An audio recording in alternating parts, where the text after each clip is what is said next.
नमस्कार मित्रांनो, ओम नमः शिवाय, श्री शिवाय नमस्तुभ्यम. आजच्या व्हिडिओत आपण कावळ्याची एक ज्ञानवर्धक कहाणी ऐकणार आहोत. यात काही गोष्टी अशा सांगण्यात आल्या आहेत की ज्या तुमच्या जीवनात तुम्हाला खूपच उपयुक्त ठरणार आहेत. यातून तुम्हाला प्रेरणा मिळणार आहे. असे कोणते 4 लोक आहेत की ज्यांच्याकडून आपल्याला कधीच मदत मागायची नसते. चला तर मग कहाणीला सुरुवात करूया. पण त्याआधी चॅनलवर नवीन असाल तर लाईक आणि सबस्क्राईब अवश्य करा आणि कॉमेंटमध्ये ओम नमः शिवाय लिहायला अजिबात विसरू नका. तर मित्रांनो, एकदा एका जंगलात दुष्काळ पडला होता. संपूर्ण पावसाळा संपला, पण पावसाचा एकही थेंब पडला नाही. जंगल पूर्णपणे वाळून गेले होते. कोरडा दुष्काळ पडला होता. जंगलात राहणाऱ्या जनावरांना तसेच पक्ष्यांना खाण्यासाठी काहीच उरले नव्हते. सगळ्यांवर उपाशी मरण्याची वेळ आली होती. आता पशुपक्ष्यांना ते जंगल सोडण्या वाचून पर्याय नव्हता. म्हणून जनावरं आणि ते पक्षी जंगल सोडायला लागले. पण त्या जंगलात एका कावळ्याची जोडी राहत होती. ते एका झाडाच्या फांदीवर बसले होते. कोयलने 3 दिवसापासून काहीच खाल्ले नव्हते, म्हणून ती भुकेने अतिशय तळमळत होती आणि इकडे तिकडे बघत होती की कुठेतरी तिला काहीतरी खायला मिळेल. त्याच वेळी त्या झाडाखाली एक कोल्हा आपल्या तोंडात मांसाचा तुकडा घेऊन तेथे येतो. हे बघून कोयलच्या तोंडाला पाणी सुटते. ती कोल्ह्याला विनंती करू लागली, कोल्हा दादा, मला खूप भूक लागली आहे. यातून थोडे मांस मला देशील का? मी 3 दिवसापासून काहीच खाल्ले नाही आणि आता जर मी काही खाल्ले नाही तर मरून जाईल. कोल्हा फार चालाक होता. त्याने विचार केला, या थोड्याशा मांसाने माझे पोट भरणार नाही. त्यापेक्षा कोयलला हो सांगतो आणि जशी कोयल जवळ येईल तसे तिला दाबून मारतो आणि खाऊन टाकतो. मग कोल्हा म्हणाला, घाबरू नको कोयल, तू खाली ये आणि हा मांसाचा तुकडा घेऊन जा. जशी कोयल कोल्ह्याजवळ जायला लागते तसेच कावळा तिला सावध करतो. तू वेडी आहेस का? तो आपला दुश्मन आहे. जर का तू खाली गेली तर तो मांस सोडून देईल आणि तुलाच खाऊन टाकेल. कोयल म्हणते, नाही, तो असे नाही करणार. मला फार भूक लागली आहे, मला जावे लागेल. कावळा परत नाही म्हणतो. तिला खूप समजवतो. कोयलला वारंवार तो समजवत असतो, पण कोयल अजिबात ऐकत नाही. कावळा म्हणाला, मी तुला एक वृत्तांत सांगतो, तेव्हा तुला सगळं काही समजेल. खरे काय खोटे काय हे तुझ्या लक्षात येईल. ऐक, काही दिवसांपूर्वीची गोष्ट आहे. या जंगलात एक वडाचे झाड होते. त्यावर एक पोपट आणि मैना दोघेही राहत होते. तेथेच एक सापसुद्धा राहत होता. मैना जे अंडे द्यायची, तो साप ते सर्व अंडे खाऊन जायचा. जेव्हा मैना अन्न शोधण्यासाठी जायची तेव्हा साप मौका बघून सगळे अंडे संपवून टाकायचा. कधी कधी तर अंड्यातून निघालेले पिलेसुद्धा तो खाऊन जायचा. असे अनेकदा झाले. मैना अतिशय दुःखी झाली होती. पोपट आणि मैना दोघे तेथे बसून रडू लागले.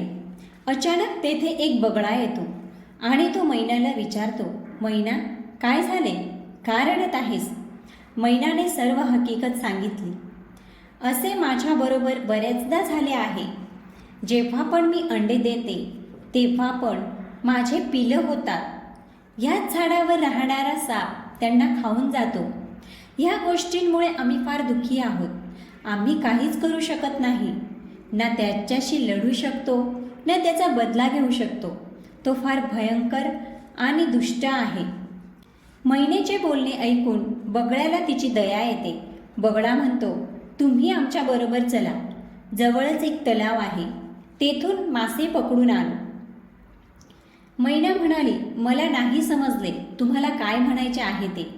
तेव्हा तो बगळा सांगतो, जेव्हा शत्रू आपल्यापेक्षा मोठा असेल, बलवान असेल, बलाढ्य असेल, तेव्हा आपण त्याच्याबरोबर लढू शकत नाही. मग अशा वेळी शक्तीने नाही तर युक्तीने त्याला हरवायचे असते. मैना म्हणाली, कसे? तेव्हा बगळ्याने तिला सांगितले, तलावातून मासे पकडून आणू आणि थोड्या अंतरावर एक बीळ आहे, त्यात मुंगूस राहतो. त्या बिळाजवळ एक मासा ठेवू आणि जवळजवळ असे मासे ठेवत ठेवत जाऊ. मुंगूस जसा मासे खात खात झाडाजवळ येईल तेव्हा तो सापाला बघेल आणि सापाला खाऊन टाकेल आणि तुमच्यावरचे असणारे संकट टळेल. मैनाला त्याच्यावर विश्वास वाटतो आणि ती पोपट्याला घेऊन बगळ्याबरोबर जाते. तलावातून मासे पकडतात आणि मुंगूसच्या बिळाजवळ ठेवतात. अशा प्रकारे एक एक मासा ठेवत ठेवत ते सापाच्या बिळापर्यंत येतात आणि फांदीवर बसून जातात. आता बगळा म्हणतो, थोडा वेळ वाट बघा आणि नंतर बघा काय घडते ते.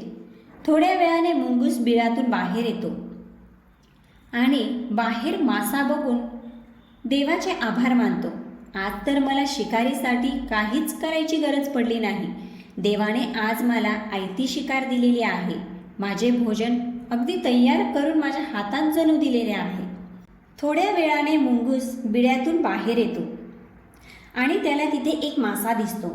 मासा बघून तो देवाचे आभार मानू लागतो की देवा, आज तर मला शिकार करण्यासाठी काहीच मेहनत करावी लागली नाही. तू तर मला ताजी आणि तयार अशी शिकार माझ्या हातात दिली आहे. तो तेथील मासा खातो आणि 2 पावले पुढे जातो. त्याला परत दुसरा मासा दिसतो. तोही मासा तो खातो आणि असे एकानंतर एक मासे त्याला दिसतात आणि ते खाता खाता तो सापाच्या खोप्यापर्यंत पोहोचतो. मुंगूस विचार करू लागतो, असे एकानंतर एक रांगेत कोणी मासे ठेवले असतील बरं? सगळे मासे मी खात आलो आहे आणि ह्या खोप्याजवळ पोहोचलो.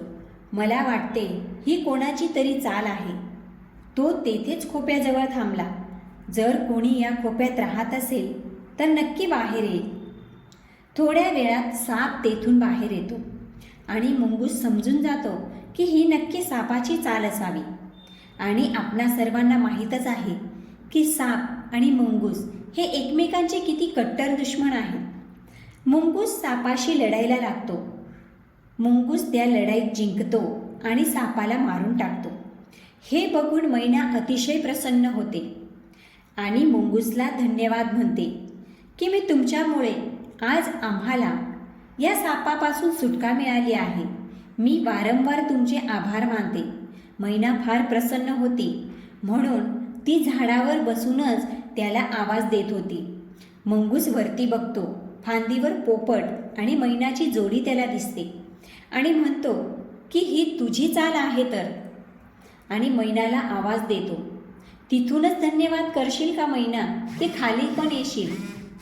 मैना उडून खाली येते आणि मुंगूस जवळ बसते. मुंगूस तिच्यावर हल्ला करतो आणि तिला मारून खाऊन टाकतो. एका दुश्मनापासून सुटका मिळाली पण लगेच दुसऱ्या दुश्मनाच्या तावडीत सापडली. मित्रांनो, कावळा कोयलला हेच समजवत होता की मैना विसरली होती की मुंगूस हा आपला दुश्मन आहे. तो आपल्याला सुद्धा सोडणार नाही. म्हणून सांगतो, कोल्हा हा आपला दुश्मन आहे. तो तुला मारून टाकेल आणि चुकूनसुद्धा या 4 लोकांची मदत कधीच घ्यायची नाही. मदतीची भीक या 4 लोकांकडे कधी मागायची नाही. कोयलला कावळ्याच्या बोलण्यात जास्त रुची वाढू लागली. कोयल विचारते, कोणते आहेत ते 4 लोक ज्यांच्यापासून माणसाने कधीच मदत मागू नये? कावळा सांगतो, पहिला आहे तो म्हणजे आपला दुश्मन.